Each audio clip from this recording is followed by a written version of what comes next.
Hi there and welcome to News. Today on News we have a very important topic, adolescent substance abuse. So, to describe it according to the DSM-5, substance abuse disorder is marked by significant disruption in one's education, job, or relationship with others, as well as situations that put you in physical danger. So the five main categories today that we're going to focus on, each with its own unique statistics and effects, are going to be depressants, such as alcohol and Xanax, stimulants, nicotine, cocaine, Adderall, opiates, which are heroin, codeine, Percocet, and other opioids, hallucinogens, such as acid or LSD, and others which don't fit into the category, such as inhalants, anabolic steroids, and others. So, before we get into the meat of our broadcast tonight, I'd like to discuss a few differences between adult and adolescent substance abuse. First, drug use at an early age is a very important predictor of development of a substance use disorder later. When affected, they look largely the same. So adults and adolescents look very much the same when they're affected by the drug, and they often have similar addiction patterns, but with some marked differences in outcome behaviors, such as that are kind of unique to that age group, such as problems at school for adolescents versus problems at jobs for adults. So they also differ in a few unique ways, such as they differ in what drugs they use, like which ones are most popular. When adolescents drink, they are more likely to binge. They are less likely than adults to experience withdrawal symptoms, but adolescents are more likely than adults to report hiding their substance abuse, getting complaints from others about their substance abuse, and continuing to use in spite of fights or legal troubles. A few other risk factors that are kind of unique to adolescence is the lack of parental supervision and availability of drugs at school. These can both play into substance use and substance abuse disorder. Other risk factors that adolescents might face that are also similar to adults are aggressive behavior, poor social skills, drug experimentation, and community poverty. Now we turn to Rebecca to give us more information. And I have some statistics about the prevalence of substance abuse in school-aged children in kindergarten through 12th grade. In a shocking study from 2012, it turns out that more middle and high school students than in previous years know how to buy alcohol, marijuana, and prescription drugs within a day. Also, private schools now have more exposure to drugs on their campuses. According to a 2012 back-to-school survey released by the National Center of Addiction and Substance Abuse, focused on use at school, 60% or above of the teens surveyed in the reported that drugs are used, kept, or sold at their school. 52% said that they knew of a place on or near the school grounds where students can go and use drugs during the daytime, drink, or smoke. In that survey, they mentioned that above the National Center of Addiction and Substance Abuse at Columbia University, they had surveyed 1,003 teens. That survey found 60% of high school students and 32% of middle schoolers say that they know students who keep, use, or sell drugs on their school grounds, and 36% said they know that it's fairly easy to use drugs at school without getting caught. 17% of those users say they use drugs, drink alcohol, or smoke during the day at school. And then 50% of those students also know somebody who sells drugs at their school. Also, students who have been left alone overnight are 2 times as likely to have used marijuana and alcohol and 3 times more likely to use tobacco compared to students that have not been left at home overnight. And then it also seems that social media seems to play a role in the usage, since teens also report that there are 4 times more likely to use marijuana and 3 times more likely to use alcohol or other drugs when they see pictures posted on social media about teens abusing the drugs and compared to teens who have not seen those type of posts. And then in another survey, alcohol, tobacco, and substance abuse have steadily declined in students in grades 8, 10, and 12. Alcohol and tobacco were used at a record low in 2015. The usage of MDMA, also known as Molly or ecstasy, heroin, prescription drugs, bath salts, which are synthetic stimulants, hallucinogens such as LSD, crack cocaine, synthetic marijuana, also known as K2 or spice, and amphetamines like Adderall and Ritalin, and binge drinking have also steadily decreased. Marijuana, on the other hand, has remained stable. The usage has remained stable since 2010. This drop has been attributed to education of these drugs as part of the curriculum. And then there's some strategies that teachers and parents can use with students who are substance abusers and to prevent students from becoming substance abusers. Adolescents who can perceive that their teachers and other school staff truly care about them are less likely to partake in drug and alcohol abuse. Identifying those students who use is the first step in working with these students. There are some red flags to look out for, including poor school performance, underachievement, and truancy that may indicate substance abuse. If teachers do suspect substance abuse, they are able to refer the students to a medical professional who can use a screening tool to determine if substance abuse is the reason for the poor school performance, underachievement, and truancy. And then there's also educating students about drugs and their effects on the body has helped to play a role in preventing drug use, especially when the drugs sound harmless, yet they are very addicting and dangerous to the body. When research-based drug abuse education is implemented in schools, they have also been proven to be effective. Sources that teachers can implement and show in their classrooms include websites that the National Institute on Drug Abuse, NIDA for Teens, Substance Abuse and Mental Health Services Administration, Monitoring the Future Survey, Youth.gov, Above the Influence, AWARE-XE, Prescription Drug Safety Program, To Start to Smart, Preventing Drug Use Among Children and Adolescents, a research-based guide for parents, educators, and community leaders, which can be found at www.drugabuse.gov/site/default/preventingdruguse.pdf. It has the whole book that you can look at for free, and the Drug Enforcement Administration website. And then there's about 7 things that every teacher should know about teens. Every teacher should know about teens and teens with drug and alcohol use are that teachers should focus on health effects of the drug use rather than the morality of it. Talking with students about drugs at a younger age, since some children start using drugs at a very young age, around 9 years old to 12 years old. Remembering not to compare the drugs available back when you were a student of their age, since that drug landscape is very different and it changes over the time in both strength of the drugs and how accessible the drugs are. And just talking with your students about how the brain functions and how drugs and alcohol can impair their brain's function. And then finally, the use of drug and alcohol abuse does not discriminate. These drugs don't care if you're rich or poor, what gender you are, or what race you are. And anyone who tries or uses these drugs does have the ability to become addicted and dependent on the drugs due to how the drugs interact with the user's body. Now to Camille with some resources. Hello, it's Camille checking back into the news studio. I'm here today to talk about some resources that can be used if you or someone you know is struggling with substance abuse. Along with therapy and treatment, there are other resources such as assets that someone can use. There are internal assets such as a person's commitment to change and learning.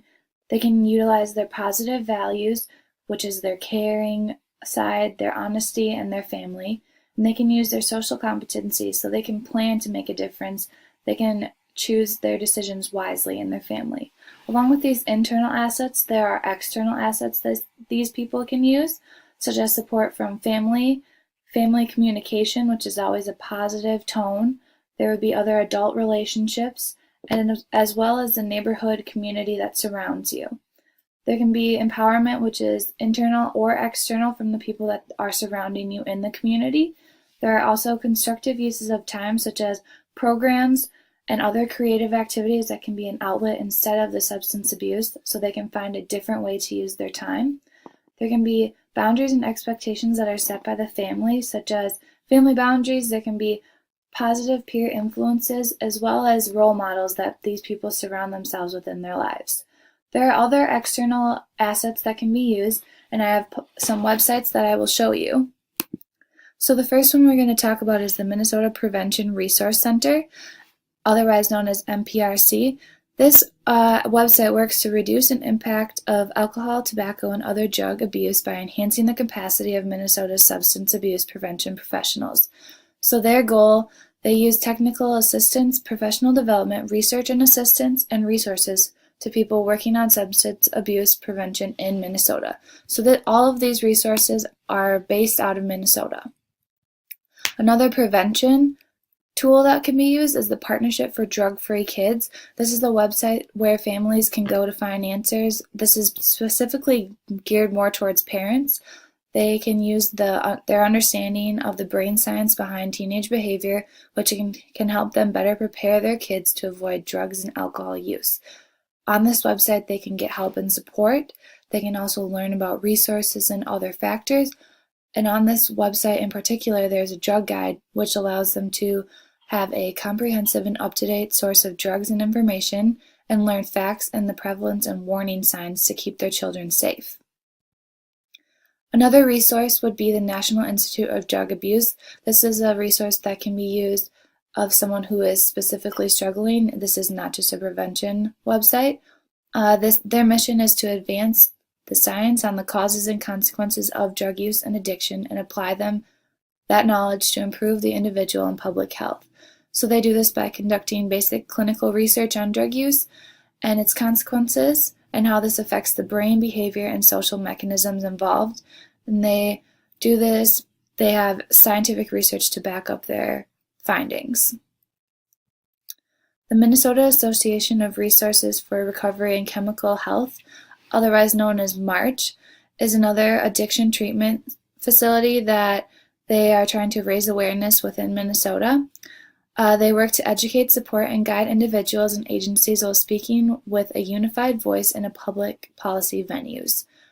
This is some more about them. They are working to ensure that all who seek it have access to support, care, resources they need to achieve long-term recovery from addiction. And on this website, you can find events, newsletter, other volunteer opportunities, and specific resources for your substance abuse issues. Minnesota has other free rehab centers, and this is a website where you can specifically look up your area, and they will bring up a list of rehab centers within there. You can call or go online.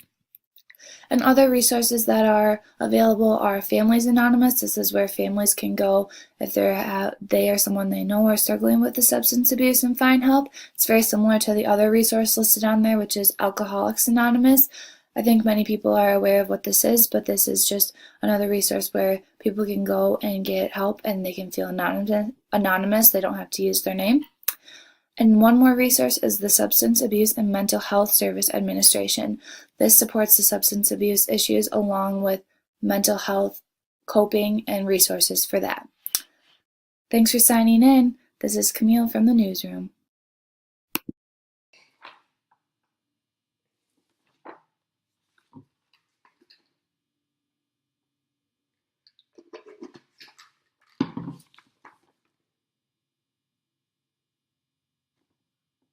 Okay, and we're back. Thank you to Camille for that riveting report. So now I'd like to conclude this broadcast with talk about the different outcomes that adolescents face with their substance use.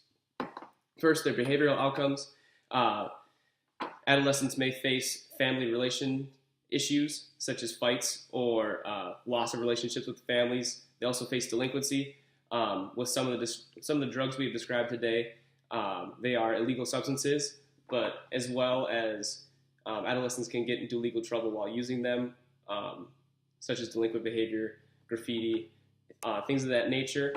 Other outcomes are poor school performance and attendance, psychological outcomes. They may be these substance abuse disorder may be comorbid, with depression, anxiety, post-traumatic stress disorder, suicide, other mental health issues and disorders. And depending on the drug and the usage and prevalence of that drug in the adolescent's life, they may have severe health effects such as lung trouble, heart trouble, and the list goes on. So some of the treatments that go on inside of school that are limited include school psychologist support, social support from within the community of teachers as well as students, an online relapse program, which I will get to later. But as you can see, this list is not very expansive because this disease and related diseases to substance abuse need to be treated outside of school because of the severity of the nature of this disease. So outside of school, there are four proven evidence-based approaches that are effective or generally effective for adolescents. And again, these are supported by research. So the first is behavioral, and these include examples such as cognitive behavioral therapy, motivational enhancement therapy. And what these do is they try to work with the cognition of the adolescent to modify attitudes and behaviors to become less likely to use the drugs and engage in the behavior that leads to using the drugs.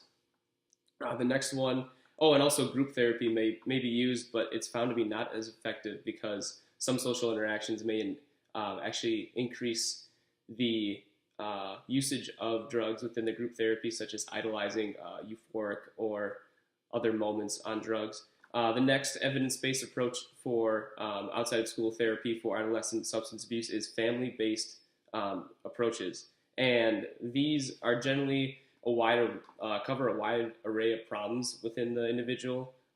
So it really covers, it's more of a holistic interpersonal route. So it covers things such as their substance abuse problems, obviously, but including family communication and conflict, resolving that, co-occurring behavioral mental health and learning disorders that may inhibit thinking or may cause more impulsivity, and as well as problems at school or work with attendance or academics, and then with the interpersonal note, working with the families and peer networks to work on interpersonal social skills so that they may handle conflict and handle situations where they may feel pressured to use.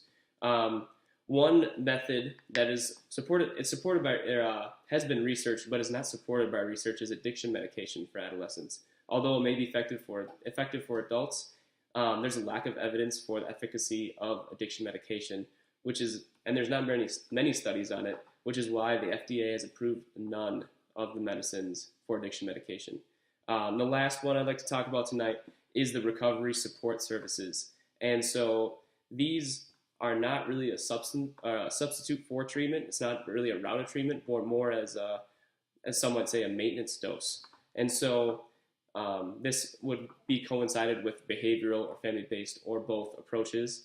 And so what recovery support services are groups and communities that provide a community setting where fellow recovering persons and other therapists and effective role models can share their experiences, provide mutual support for each other with drug and alcohol abuse and other ways to live a substance-free lifestyle.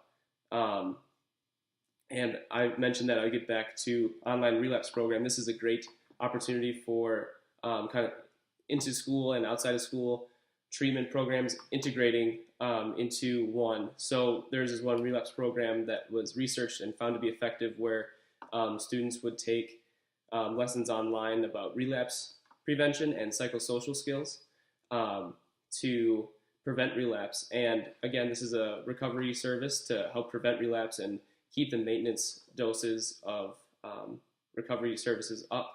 And it is found to be effective, and it can be done in school because it is an online program. So I'd like to thank you for listening to the news, and we hope that you have learned something today. Thank you.